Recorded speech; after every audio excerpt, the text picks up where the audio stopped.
Weather Authority forecast from Nicondra Norwood. And we are getting into that fall severe storm season, so we're going to have to pay attention here. This is when we have those storm systems lining up one after the other. You know, spring is where a lot of people focus, but for the south and for even parts of the East Coast, this can be the most dangerous time. We've got a couple of systems that we're going to have to watch out for coming up this week. Tonight, though, things are gorgeous. Looking back across downtown, Superdome's all lit up. We're getting ready for a big Saints Sunday, and there might be a little wet weather to go along with the tailgating, but I think we'll be able to work it out all right. Today was perfect, beautiful, 75 out in Kenner, 72 at Slidell. Lakefront came in at 73. Beautiful warm day, right on track with our long-term average of 75. And we started off the morning a little bit chilly. Our normal's 57. It was 52 in Kenner, but we got down to the 40s. If you got away from the water at home, it was 46. 46 at Galliana, all the way down to 43 at Macomb. It's about time we start getting into more of a typical fall feel around here, and we definitely had it today. Tonight, things are a few degrees warmer than they had been at this time yesterday. We're looking at upper 50s on the North Shore, 60s as you head south of the lake. And with the winds turning around to the southeast, well, we're going to start to see more moisture moving back in. Now, it's taken a while because that last front, well, that was a good one. It pushed all the way through down into the Gulf. So dew points are slowly getting back up into those upper 50s, and we'll be talking 60s by tomorrow afternoon, and that's where the fuel comes in for the showers and storms. Severe thunderstorm risk, well, it's still minimal with this system because there hasn't been a lot of return. Look across parts of East Texas tonight. They are looking at that line of storms pushing in and giving it the lowest level, marginal risk for severe weather tonight. Then as we head into Sunday, that risk gets a little bit closer, but it's at the lowest level. And what that says is we might have one or two storms. It's not out of the question that they become a little bit stronger, maybe some heavier downpours, maybe some small hail as these storms move through. We'll have to pay attention tomorrow afternoon as that happens. Monday actually sees a slightly increased risk and an even greater risk. Our friends to the north, when you start getting into that orange and enhanced, which they see a lot across parts of North Louisiana, Arkansas, North Mississippi, Tennessee, it's going to be a busy day from old friends in Memphis there. Farther to the south here, not out of the question that lingering tail behind that front, and the beginning of our next warm front is where we could see a little bit more action because we're going to see another system pushing in here on Tuesday. Here's how it looks right now. We're just starting to see that surface flow turning around to the southeast, but notice we are pushing out of the southwest. Those clouds moving around this low back up to our north and west here, and there's your dip. That's where our frontal boundary is going to be pushing through. That comes through tomorrow. Our last system, that one we talked about that causes all the bad weather and caused that collapse yesterday, that's starting to push off. We've got one in the middle of the country, and look, there's another one already coming together, pushing into the Pacific Northwest. This is going to be an active couple of days here, really through this week. Starting to see the pushback ahead of that front. Notice how the dew points are starting to stream north. It's already in the upper 50s ahead of that system in Dallas. You look at the water vapor, you got one spin here that we're watching, and as that dips farther to the south, this is going to be the energy that we work with during the day tomorrow, and we're kind of right on the edge, so that's why we're going to be watching it closely here. Moving through the day tomorrow, that quickly lifts north, which is why we don't expect to see a big widespread outbreak, but still the opportunity for a storm or two.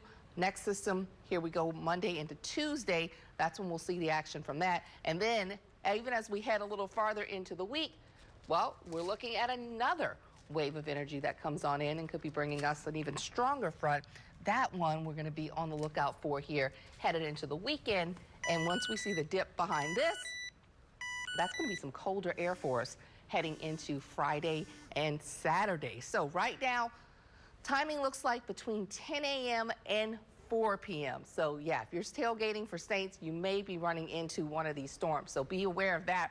That system pushes on by, really stalls and washes out just to our south. And then as we head into Tuesday, that's where we get the next front coming through. So tonight, no problems, looking good out there.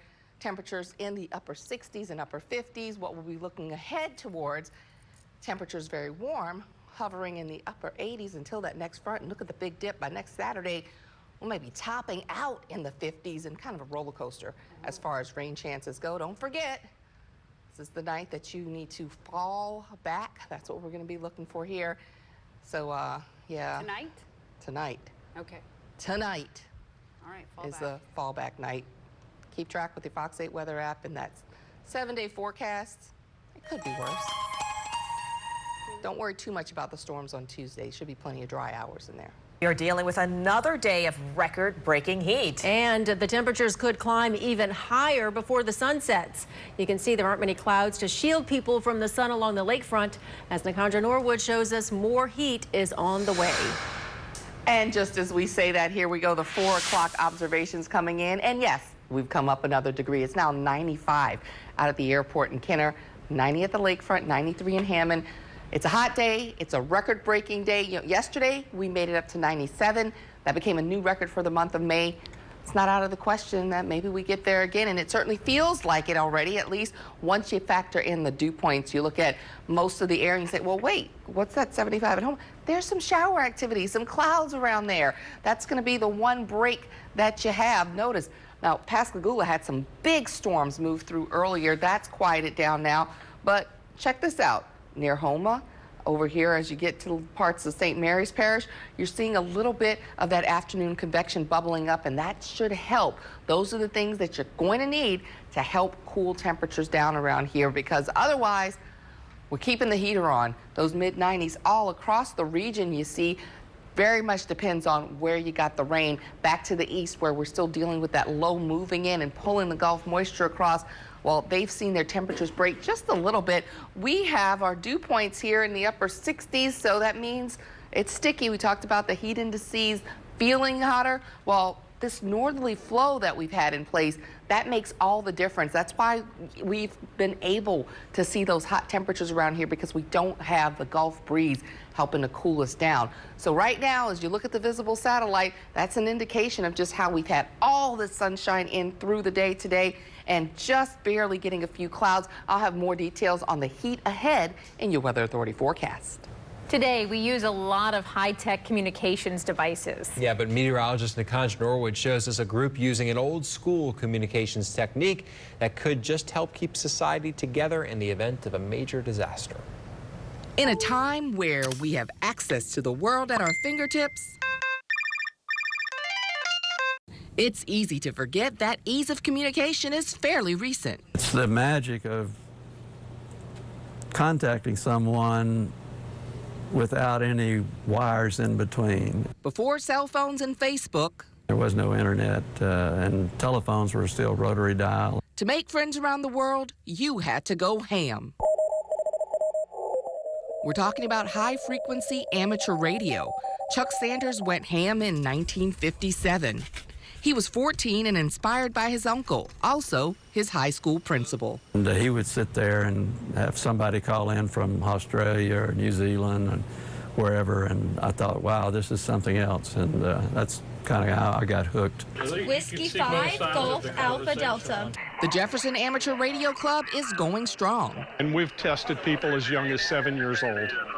And so it's not exclusive to any one level of intelligence or any one class of people. For 24 hours this past June, members staffed their clubhouse at Pontiff Playground in Metairie, trying to make contacts throughout North America. We have another station over here in the middle. This is Doug and Mark. They're operating a digital mode called FT8, and it's a new mode. It only came out back in October. It's like a text message between computers sent over radio signal. It's not a hobby, it's a collection of hobbies. And all you have to be is curious. While most do it for fun, it can also put its practitioners in position to be lifesavers in an emergency. You lose your cell provider or your internet provider, we could still have something in place to communicate with. In a disaster with limited electricity and networks dependent on it, like Hurricane Katrina, the airwaves are at times the only way to go. You can have a setup in your car, and as long as you have gas to power your battery, you've got connectivity. Recently, members of the National Amateur Radio Organization went into Maria-devastated Puerto Rico to help get critical information to responders. We can do that without an internet backbone. Club member Don Olson believes two things make amateur radio reliable in a disaster. One of which is the fact that our radios are open, meaning that anybody can listen in, anybody can talk to anybody. The other issue is even though they call us amateurs, we are the type that when our radios go down or our antennas are broken or whatever, we pull out our screwdrivers and we fix them.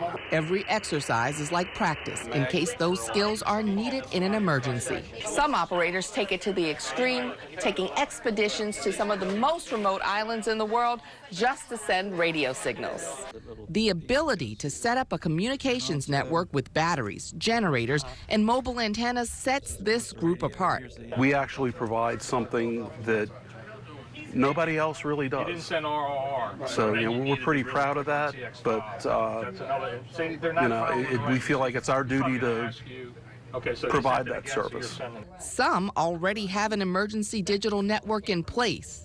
We could build a fully amateur radio-based mesh network in this area. In fact, California has some up around the San Francisco area that would act as a complete backbone for communications. The club is one of 14 volunteer examiners recognized by the Federal Communications Commission.